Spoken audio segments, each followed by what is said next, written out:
vya ukatili ni vingi sana. Chanzo cha kwanza cha ukatili tunaweza tukasema ni kutokuwa na elimu.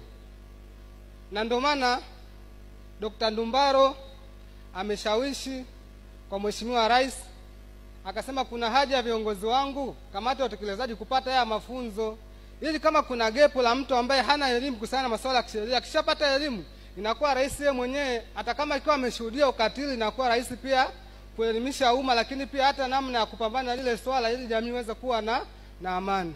Kwa chanzo cha kwanza tunasema ni nini? Ukosefu wa elimu au upungufu wa elimu.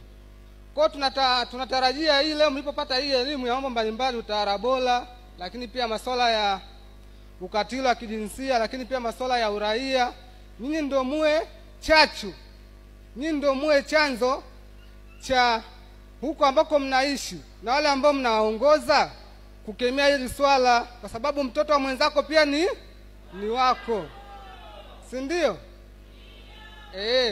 Na wanasema kwamba kuna msemo wanasema kwamba chizi anachekesha ikiwa atokei kwenu. Si mnakubaliana?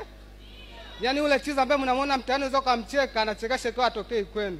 Kwa hata mtoto ambaye anafanywa ukatili, inawezekana ukaona jambo la kawaida kwa kuwa sio wako, lakini ikiwa wako lazima utahuzunika au utasononeka. Ni kweli au si kweli?